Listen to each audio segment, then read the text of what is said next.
inversão do ônus da prova.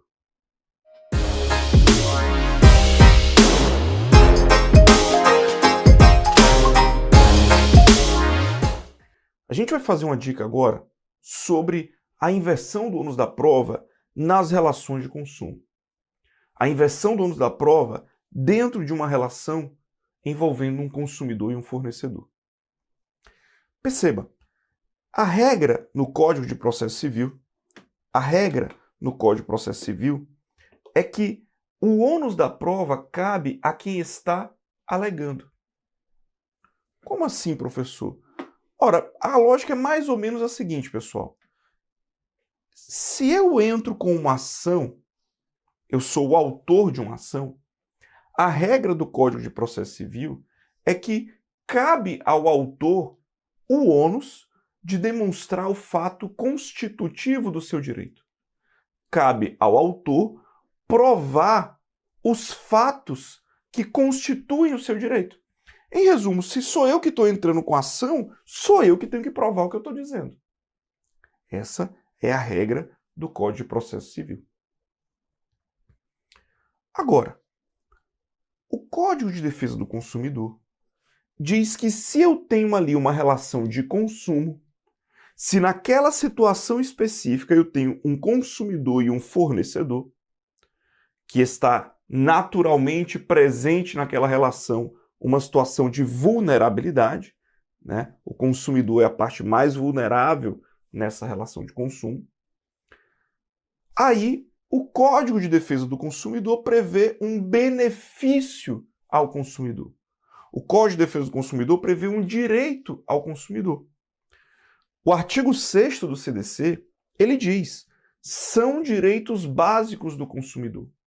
Aí ele traz um rol de um monte de inciso, um monte de direito básico do consumidor. Mas eu queria destacar para você especificamente o inciso 8º, que diz que é um direito básico do consumidor, portanto, a facilitação da defesa dos seus direitos. Inclusive, com a inversão do ônus da prova a seu favor no processo civil, quando, a critério do juiz, for verossímil a alegação ou quando for ele hipossuficiente, segundo as regras ordinárias de experiências. Aqui tem um monte de informação importante. A gente tem um monte de informação importante aqui para a nossa discussão. A primeira delas é que é um direito do consumidor a facilitação da defesa dos seus direitos. Tudo bem. Então, a lógica desse dispositivo que a gente está lendo é que é um dispositivo para melhorar a vida do consumidor, para facilitar a defesa dos direitos do consumidor. Tudo bem. Inclusive com a inversão do ônus da prova. Ou seja, se a regra é cabe ao autor provar o fato constitutivo do seu direito, o CDC diz que se é uma relação de consumo envolvendo um consumidor, a gente pode inverter o ônus da prova. Mas essa inversão vai ser para beneficiar a empresa, para beneficiar o fornecedor? Não, é uma inversão para facilitar a vida do consumidor. Portanto, percebam que a primeira dica aqui desse artigo 6º é que a inversão do ônus da prova sempre vai ocorrer a favor do consumidor. Prova da OAB trouxe uma questão que falava que uns alunos compraram os livros numa empresa, a empresa começou a passar por dificuldade, e a empresa entrou com ação contra os alunos, a empresa entrou com ação contra os consumidores, e a empresa fornecedora pediu a inversão do ônus da prova. Não, isso não vai acontecer. A inversão do ônus da prova que a gente estuda, ela não ocorre a favor do fornecedor. Dentro do Código de Defesa do Consumidor, a inversão do ônus da prova será a favor do consumidor. Será a inversão do ônus da prova a favor do consumidor. Tudo bem, mas essa inversão do ônus da prova, professor, vai ser automática. Já estou pensando aqui que eu quero entrar com ação contra uma empresa, já estou vendo aqui, eu já vou entrar, vou pedir. Entrou, pediu, pediu, levou, né? Pediu a inversão do ônus da prova, a gente leva automático? Não. A inversão do ônus da prova no Código de Processo Civil, a favor do consumidor, ela vai ocorrer em duas hipóteses. Ela vai ocorrer quando, a critério do juiz, for verossímil a alegação ou quando o consumidor for hipossuficiente, segundo as regras ordinárias de experiências. Ora, percebam que é o juiz que, a seu critério, vai definir se inverte ou não o ônus da prova. Portanto, é uma decisão do juiz. E se é uma decisão do juiz, significa dizer que a inversão do ônus da prova no CDC não é automática. Já começa daí. Não é pediu, levou. É o juiz que vai analisar se inverte o ônus da prova ou não. Tá. E quando é que o juiz vai inverter o ônus da prova? Vamos lá. O juiz vai inverter o ônus da prova quando for verossímil a alegação.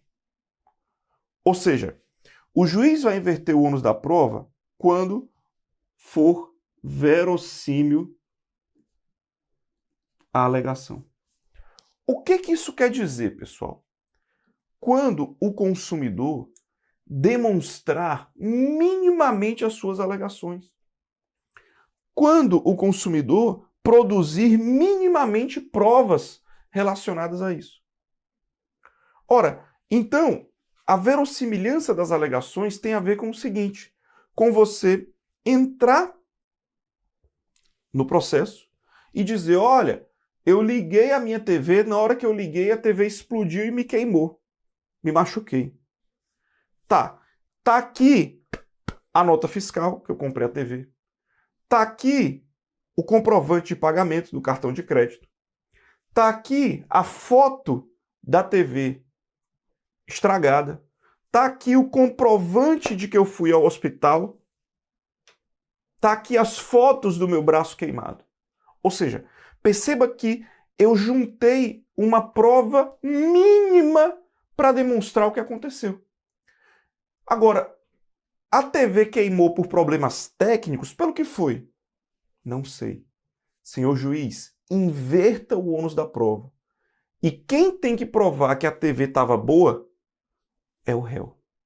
Ou seja, não é o autor quem vai ter que provar que a TV estava com defeito. Eu demonstrei minimamente o que aconteceu e o juiz inverte o ônus da prova para que o réu demonstre que a TV estava ok. Essa é a inversão do ônus da prova. É essa a lógica da inversão do ônus da prova. Mas, professor, eu entendi então que o juiz vai inverter o ônus da prova se o consumidor demonstrar a verossimilhança das alegações. Mas, professor, tem um problema. É que existem consumidores que não têm o discernimento de guardar uma nota fiscal. Não têm o discernimento de ligar para um 0800 da empresa e anotar o protocolo. São consumidores, professor, que não tiveram acesso à educação, que não tiveram acesso à informação, não tiveram acesso à cultura, e eles estão abaixo da linha média dos outros consumidores. Porque ele não tem essa perspicácia de guardar uma nota fiscal, não tem essa perspicácia de guardar, de tirar uma foto, de pegar um comprovante. E aí? E aí vejam que esse consumidor é o que a gente chama de consumidor hipossuficiente. De consumidor hipossuficiente. Ou seja, ainda que o consumidor não tenha guardado a nota fiscal, ainda que não tenha juntado nenhum documento, ainda que não tenha juntado nenhum protocolo, nenhuma foto, nada, pode o juiz também inverter o ônus da prova se esse é um consumidor que merece um plus na sua proteção. se esse é um consumidor que, além de ser vulnerável, ele não teve acesso à educação, ele não teve acesso à cultura, e o juiz, a seu critério, segundo as regras ordinárias de experiências, olha e diz, cara, esse consumidor merece um reforço da sua proteção, esse consumidor é um consumidor hipossuficiente, e eu também vou poder inverter o ônus da prova. A ideia, portanto, é aquele cara que mora no interior do interior do interior, que não tem nem TV em casa, sabe? Não teve acesso à informação, não tem acesso à educação. Então, esse consumidor, ainda que não demonstre a verossimilhança das alegações, vai poder ter direito à inversão do ônus da prova. Para resumir, portanto, a inversão do ônus da prova no CDC ocorre a favor do consumidor, através de uma decisão do juiz, portanto, não é automática, se o consumidor que é apenas vulnerável, o consumidor normal, entre aspas, demonstra a verossimilhança das suas alegações. Ou, ainda que o consumidor não demonstre nada, não demonstre a verossimilhança das alegações, pode o juiz inverter o ônus da prova também, se esse consumidor é um consumidor hipossuficiente.